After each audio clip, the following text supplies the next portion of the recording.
नमस्कार दोस्तों, जय श्री श्याम। मैं अशोक शर्मा आपके अपने YouTube channel English by Ashok Sharma में एक बार फिर आपका हार्दिक स्वागत करता हूं। दोस्तों, आज मदर्स डे भी है, तो मदर्स डे की आप सभी को हार्दिक शुभकामनाएं। आप माँ का आशीर्वाद लेकर के जो है अपना काम करोगे तो प्रॉब्लम नहीं होगी। तो जैसा कि दोस्तों पिछले वीडियोज़ के अंदर हम प्रेजेंट परफेक्ट टेंस के बारे में कर रहे थे, वहाँ हमने इनके जो फॉर्मूले होते हैं उन फॉर्मूलों के बारे में अपने बात कर चुके थे। जो सेंटेंस पैटर्न होता है उसके बारे में अपने बात कर चुके थे। अब आज की इस वीडियो के अंदर हम बात करेंगे कि कौन कौन सी कंडीशन के अंदर जो है वो प्रेजेंट परफेक्ट टेंस का यूज़ किया जाता है। तो दोस्तों, पिछले वीडियो के अंदर मैंने आपको बताया था कि जस्ट, रिसेंटली और ऑलरेडी दिया गया है तो वह प्रेजेंट परफेक्ट टेंस होता है। जस्ट का मतलब अभी अभी होता है, रिसेंटली अभी अभी हाल ही में होता है, और ऑलरेडी का मतलब भी पहले होता है। तो ये जो पहला रूल था ये वाला वो अपने कर चुके थे दोस्तों पहले वाले वीडियो के अंदर। अगर आपने अभी तक पहले वाले वीडियो नहीं देखे हैं तो आप डिस्क्रिप्शन बॉक्स में जा कर के जो लिंक दिए गए हैं पहले आप उनको देखिए, क्योंकि स्टेप बाय स्टेप चलोगे तभी जो है वो आगे के जितने भी कंसेप्ट हैं वो आपके क्लियर हो पाएंगे। जब तक आप पहले वाले नहीं देखोगे तब तक आप आगे जो है कंसेप्ट जो आगे आगे करवाते जाएंगे वो क्लियर होंगे नहीं, आपके प्रॉब्लम होगी आपको। तो मैं ये चाहता हूँ कि पहले जो है आप पिछले वीडियो, इस वीडियो को देखने से पहले जो है पिछले वीडियोस को ज़रूर देखें ताकि आपके कंसेप्ट जो हैं वो क्लियर हों। उसके बाद दूसरे रूल्स की अपने दोस्तों बात करते हैं कि इसका प्रयोग ऐसे कार्य के लिए भी होता है जो भूतकाल में आरंभ हुआ हो और अब भी जारी हो, और इसके साथ प्राय फोर और सिंस का प्रयोग होता है। तो इसको ऐसे समझ सकते हैं दोस्तों, क्योंकि फोर और सिंस में जो है वो आपको पजल हो सकती है, क्योंकि फोर और सिंस का जो यूज होता है वो सामान्यतया प्रेजेंट परफेक्ट कंटिन्यूस के अंदर यूज करते हैं। लेकिन आपको ये बातें समझनी है दोस्तों कि मैंने जब प्रेजेंट इंडेफिनिट टेंस जब आपको करवाया था तब उसके अंदर आपको ये बताया था कि कुछ वर्ब ऐसी होती हैं जो कंटिन्यूस में नहीं होती। आपने अच्छे से देखा होगा उस वीडियो को कि ऐसी वर्ब होती है जो कंटिन्यूस में नहीं होती। वो मैंने वर्ब भी आपको बताई थी कि सेंसेस से संबंधित जो वर्ब होती है, जैसे फील है, सी, हियर, स्मेल, टेस्ट, टच। इसी प्रकार से परसेप्शन से संबंधित जैसे नो आ जाए, लव आ जाए, रिमेंबर आ जाए, हेट आ जाए, इस प्रकार की रिकॉग्नाइज आ जाए, रिजेंबल आ जाए, हमसकल जो होता है, इस प्रकार के कुछ एक वर्ब जो है मैंने आपको बताई थी कि वो कभी भी जो है कंटिन्यूस फॉर्म में नहीं होती। तो दोस्तों, कहने का सीधा सीधा मतलब ये है कि प्रेजेंट इंडेफिनिट टेंस में यदि काम शुरू होने का टाइम दे दिया जाए, क्या बोला मैंने कि प्रेजेंट इंडेफिनिट टेंस में यदि काम शुरू होने का समय दे दिया जाए तो वह प्रेजेंट परफेक्ट टेंस बन जाता है दोस्तों। और काम शुरू होने का जो टाइम होता है वो सिंस या फोर लगा करके लिखते हैं।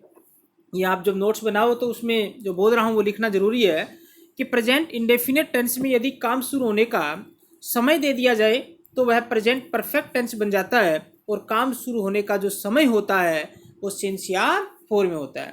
क्योंकि दोस्तों कि प्रेजेंट कंटिन्यूस टेंस में यदि काम शुरू होने का समय दिया गया है तो वो बन जाता है प्रेजेंट परफेक्ट कंटिन्यूस, और प्रेजेंट इंडेफिनिट टेंस में यदि काम शुरू होने का समय दे दिया जाए तो वह बन जाता है प्रेजेंट परफेक्ट दोस्तों।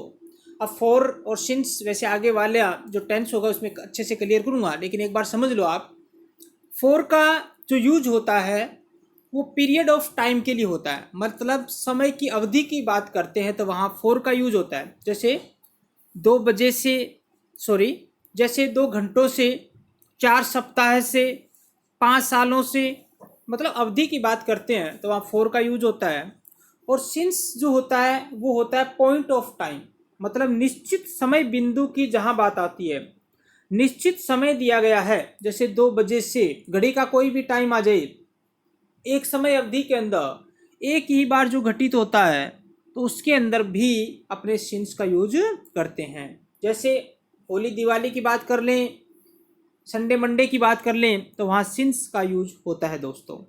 जैसे एग्जाम्पल के बड़े बात कर लेते हैं, जैसे he has been here for 2 weeks, वह 2 सप्ताह से यहाँ पर है। तो यहाँ पे देखो दोस्तों, बीन जो है, बीन यहाँ पे वर्ब की थर्ड फॉर्म होता है। तो देखो दोस्तों क्या होता है, आप लिख लो कि प्रेजेंट परफेक्ट टेंस होता है, उसमें वर्ब की थर्ड फॉर्म लगानी जरूरी होती है। तो जिन वाक्यों में मैन वर्ब नहीं होती, जिन वाक्यों में मैन वर्ब नहीं होती, उनमें वर्ब की थर्ड फॉर्म के रूप में, वर्ब की थर्ड फॉर्म के रूप में दोस्तों किसका यूज किया जाता है? बीन का यूज किया जाता है। जिन वाक्यों में मैन वर्ब नहीं होती, उनमें वर्ब की थर्ड फॉर्म के रूप में बीन का यूज किया जाता है। जैसे मान लीजिए एग्जाम्पल है, वह बहुत खुश है, वह बहुत खुश है। तो कैसे बनाओगे? He is very happy. ये जो प्रेजेंट इंडेफिनेट इजेमार वाला कुछ रह गया था, प्रेजेंट इंडेफिनेट का ही है। ये आगे वाले वीडियो के अंदर मैं आपको बता दूंगा कि कुछ एक वर्ब ऐसी होती है जो नॉन एक्शन वर्ब होती है। इजेमार आ जाए तो ये नहीं है कि इजेमार देख लिया और कंटिन्यूस बन गया। कंटिन्यूस तभी होगा जो दोस्तों जब वर्ब की फर्स्ट फॉर्म प्लस आईएनजी हो। जब तक आईएनजी नहीं है हम कंटिन्यूस नहीं कह सकते। तो इज एम आर उसके बाद कोई नाउन एडजेक्टिव एडवर्ब आ जाता है तो वो भी प्रेजेंट इंडेफिनिट होता है दोस्तों। तो वह बहुत खुश है, तो ही इज़ वेरी हैप्पी हो गया। अब ये प्रेजेंट इंडेफिनिट है। अगर मैं ये कह दूं कि वह सुबह से बहुत खुश है, तो यहाँ मैंने क्या लगा दिया? टाइम लगा दिया। सुबह से, बाकी कोई दिक्कत है नहीं। लेकिन यहाँ प्रेजेंट इंडेफिनिट है, तो प्रेजेंट इंडेफिनिट टेंस में काम शुरू होने का टाइम दे दिया जाए तो वो प्रेजेंट परफेक्ट बन गया। तो वह सुबह से बहुत खुश है। देखो ऊपर वाला हमने किया था he is very happy, he subject है, इज लिंकिंग वर्ब होती है दोस्तों, वेरी एडवर्ब है और हैप्पी एडजेक्टिव है। तो यहाँ पे मैन वर्ब तो कोई है नहीं, तो यहाँ पे क्या लगाना पड़ेगा? He has been very happy, सुबह से, सिंस मॉर्निंग। अब यहाँ बीन क्यों लगाया? तो जिन वाक्यों में मैन वर्ब नहीं होते उनमें वर्ब की थर्ड फॉर्म के रूप में बीन का यूज किया जाता है, ये ध्यान रखना आप। जैसे अगला एग्जांपल दिया गया है कि mister Sharma has lived in Jaipur since 2005, कि मिस्टर शर्मा जो है वो जयपुर में 2005 से रहते हैं। Mister Sharma has lived in Jaipur since 2005, कि मिस्टर शर्मा जो है जयपुर में 2005 से रहते हैं। अब रहते हैं आ गया तब तो हैज़ लिव्ड कर देंगे। और अगर मैं ये कह देता रह रहे हैं, मतलब मिस्टर शर्मा 2005 से जयपुर में रह रहे हैं। अब रह रहे आ गया, इसका मतलब दोस्तों बन गया प्रेजेंट परफेक्ट कंटिन्यूस। तब यहाँ पे कर देते mister Sharma has been living in Jaipur since 2005। ये जो अगला वीडियो होगा प्रेजेंट परफेक्ट कंटिन्यूस का, वहाँ अच्छे से और क्लियर कर दूंगा। इसी प्रकार से समझ में आ गया होगा ये जो रूल है। अगले रूल की अपने दोस्तों बात करते हैं कि इस टेंस का प्रयोग उन कार्यों के लिए भी होता है जो भूतकाल में पूरे हो गए हैं, मतलब पास्ट के अंदर वो काम कंप्लीट हो चुके हैं, लेकिन उनका जो इफेक्ट है वो अभी भी दिखाई पड़ता है, तो वो प्रेजेंट परफेक्ट टेंस होता है। जैसे he has cut his finger, उसने अपनी उंगली काट ली है, लेकिन खून जो है वो अभी भी बह रहा है, मतलब अभी अभी काम ये कह सकते हैं खत्म हुआ है। जैसे the Chetak express has arrived, इसका मतलब चेतक एक्सप्रेस अभी पहुंची है, मतलब प्लेटफॉर्म पे अभी आई है। अगले रूल्स की बात कर लेते हैं दोस्तों कि ऐसे कार्यों को बताने के लिए जो बोलते समय ही समाप्त हुई है। मैं बार बार कह चुका हूं कि जो अभी हाल ही के अंदर समाप्त हुए हैं, जैसे ही काम समाप्त हुआ वैसे ही कोई वर्ड्स कहे जाते हैं तो वो प्रेजेंट परफेक्ट टेंस होता है। तो I have not seen you for ages, इसका मतलब I have not seen you for ages, मतलब फॉर एजेस का युगो युगो, तो काफ़ी समय से, कि मैंने आपको काफ़ी समय से नहीं देखा है, लेकिन अभी उनकी मुलाकात हो चुकी है। She has not taken food for 2 days, मतलब उसने 2 दिनों से भोजन नहीं लिया है, तो ये प्रेजेंट परफेक्ट टेंस है। तो दोस्तों, जो हमारे चैनल पर नए हैं, नए व्यूअर्स जो हैं, तो वो सब्सक्राइब ज़रूर कीजिए और बेल आइकन वाला जो बटन है वो ज़रूर दबाइए, ताकि नोटिफिकेशन जो है वो आपको मिलता रहे। और पूरी की पूरी ग्रामर जो है वो आपको इस चैनल के माध्यम से, जो कम्पिटिटिव एग्ज़ाम में आती है, जो एकेडमिक क्लासेस की 9th 10th 8th की बात कर लेते हैं, 11th की बात कर लेते हैं दोस्तों, तो सारी की सारी इंग्लिश ग्रामर कम्पिटिटिव एग्ज़ाम और एकेडमिक क्लासेस की जो है वो आपको करवाई जाएगी। और रीट का जो भी सिलेबस है इंग्लिश का, वो भी कम्प्लीटली जो है इस चैनल के थ्रू जो है वो आपको करवाया जाएगा। और रीट में जो सिलेबस की बात कर लेते हैं, तो सिलेबस चेंज नहीं होगा, गाइडलाइन के मुताबिक जहाँ तक अभी संभव चल रहा है कोई जो है वो चेंजेस नहीं होगा। हाँ, 90-10 की बात चल रही है, 90-10 का रेशो रख सकते हैं। सेकंड पेपर की भी संभावना कम ही है दोस्तों, क्योंकि अब टाइम भी नहीं है इतना सरकार के पास कोरोना महामारी के अंतर्गत जो है। तो मैं आप सभी से रिक्वेस्ट करता हूं कि आप अपनी पढ़ाई को जो है निरंतर जारी रखें। कंपटीशन ज़्यादा है दोस्तों, अगर आप अपनी पढ़ाई को छोड़ दोगे और ये समझोगे कि अभी तो एग्ज़ाम डेट है ही नहीं, क्या करेंगे पढ़ करके, तो ऐसा नहीं है। आप अपनी पढ़ाई को इस लॉकडाउन के अंतर्गत जो आपको मौका मिला है घर पे रह करके अच्छी तैयारी करने का, ऑनलाइन प्लेटफॉर्म के थ्रू जो है काफ़ी चैनल्स अभी शुरू हुए हैं, तो आपको अच्छे जहाँ कंटेंट मिलता है उस चैनल के माध्यम से आप अपनी पढ़ाई को निरंतर जारी रखें। और हमारे इस चैनल के माध्यम से जो आपको इंग्लिश के जितने भी कंटेंट हैं, जो मटेरियल है, वो पूरा का पूरा आपको प्रोवाइड करवाया जाएगा। तो मैं रिक्वेस्ट करता हूं कि आप ज़्यादा से ज़्यादा हमारे इस चैनल को शेयर कीजिए, ताकि हर स्टूडेंट को इसका बेनिफिट हो सके। सब्सक्राइब ज़रूर कीजिए दोस्तों, ताकि नोटिफिकेशन जो है वो आपको मिलता रहे। कमेंट लाइक किया करो। अगले की बात कर लेते हैं दोस्तों, कि इसका प्रयोग ऐसे भूतकालीन कार्यों के साथ किया जाता है जिनका समय निश्चित नहीं है।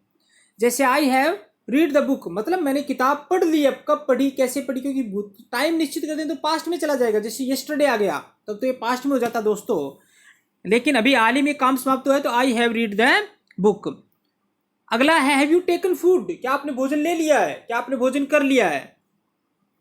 तो ये दोस्तों समझ में आ गया होगा आपको। जहाँ समझ में नहीं आया कमेंट बॉक्स में डाल दिया करो, क्लैरिफिकेशन जो है आपको दिया जाएगा। उसके बाद अगले रूल की बात कर लेते हैं कि इसका प्रयोग अपूर्ण समय, मतलब जिसका पूरा टाइम हुआ नहीं है, कंप्लीट नहीं हुआ, ये कह सकते हैं। जैसे दिस मॉर्निंग, इस सुबह, इस सुबह का मतलब अभी तो पूरा दिन पड़ा है दोस्तों। आफ्टरनून दोपहर, इसका पूरा दिन है। इवनिंग शाम है, तो नाइट भी पड़ी है। वीक, मंथ, ईयर, एक्सेट्रा के साथ इनका यूज किया जाता है। जैसे आई हैव ड्रंक, ड्रिंक की सेकंड फॉर्म ड्रिंक होती है, थर्ड फॉर्म ड्रंक होती है। I have drunk 4 cups of T today, मतलब मैंने आज 4 कप चाय ले ली है, लेकिन अभी भी दिन जो है वो और है, अभी भी चाय पीने की उसकी और संभावना है। तो I have not seen Ram this morning, आज सुबह मैंने राम को नहीं देखा है, लेकिन शाम तक अभी पूरा दिन है, अभी भी उसके देखने की संभावना है। तो प्रेजेंट परफेक्ट टेंस होता है दोस्तों। उसके बाद आइडेंटिफिकेशन की जहां बात आती है, ये इंपॉर्टेंट फैक्ट है, चाहे वो प्रेजेंट इंडेफिनिट टेंस की आइडेंटिफिकेशन हो कि कौन कौन सी एडवर्ब दी होती है, कि प्रेजेंट इंडेफिनिट टेंस का यूज किया जाता है। प्रेजेंट कंटिन्यूअस टेंस की भी मैंने आपको बताया था। प्रेजेंट परफेक्ट टेंस की यहाँ दोस्तों देखो कि जब किसी सेंटेंस में दिस वीक, जो अभी पूरा आपने बात की है, मंथ, ईयर, इस प्रकार के आ जाए। जस्ट, अभी अभी, मैन एडवर्ब होती है दोस्तों। टिल नाउ, अब तक होता है। ऑलरेडी, पहले से ही होता है। रिसेंटली, अब तक के समय में, हाल ही में। लेटली का मतलब भी यही होता है। नोट येट, ये दोस्तों याद रखना, येट जो होता है वो मोस्टली जो है नेगेटिव सेंटेंस के अंदर अपने इसका यूज करते हैं। सो फार अब तक होता है। बाय नाउ का मतलब भी अब तक होता है। ऑलवेज, हमेशा। नेवर, कभी नहीं। इनका जो यूज होता है वो प्रेजेंट परफेक्ट टेंस में यूज होता है। तो दोस्तों अब एक एग्जांपल देख लेते हैं। जैसे आई ब्लैंक ब्रैकेट में जस्ट कंप्लीट माय होमवर्क, तो यहाँ I have just complete my homework आ जाएगा। देखो ये ऑलवेज वाला जो है ये दोस्तों इसमें नहीं होगा, ये गलती से यहाँ जो है वो ऐड हो गया, ऑलवेज नहीं होगा। तो याद रखना कि जस्ट आ जाए, दिस वीक आ जाए, मंथ आ जाए, ईयर आ जाए, ऑलरेडी आ जाए, रिसेंटली आ जाए, लेटली आ जाए, नोट येट आ जाए, सो फार आ जाए, बाय नाउ आ जाए, नेवर, ईवर, इस प्रकार के शब्द हैं तो सिंपल प्रेजेंट परफेक्ट जो है वो टेंस होता है। एक ऑलवेज वाला जो है एक नियम याद रखना, ऑलवेज मैंने आपको करवाया था दोस्तों प्रेजेंट इंडेफिनिट टेंस के अंदर, ठीक है। लेकिन ऑलवेज का जो यूज होता है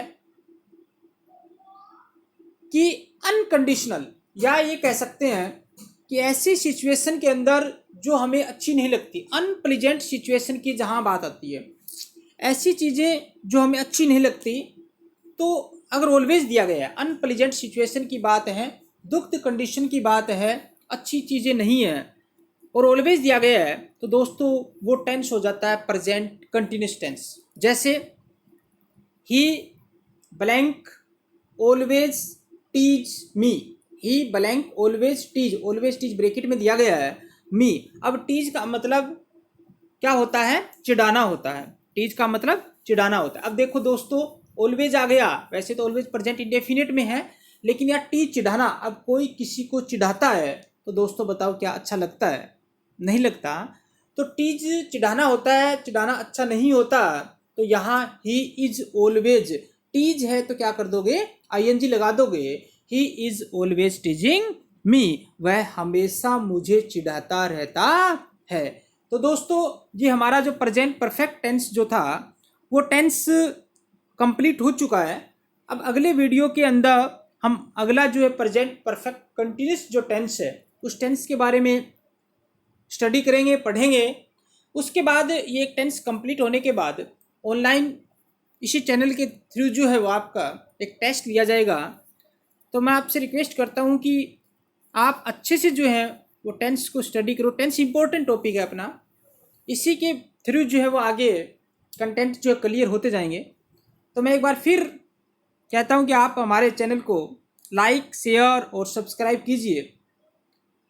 शेयर जरूर करना है ताकि हर स्टूडेंट को जो इसका बेनिफिट उसका उठा सके। पूरी की पूरी ग्रामर जो है इस चैनल के माध्यम से जो आपको करवाई जाएगी दोस्तों। थैंक यू, धन्यवाद।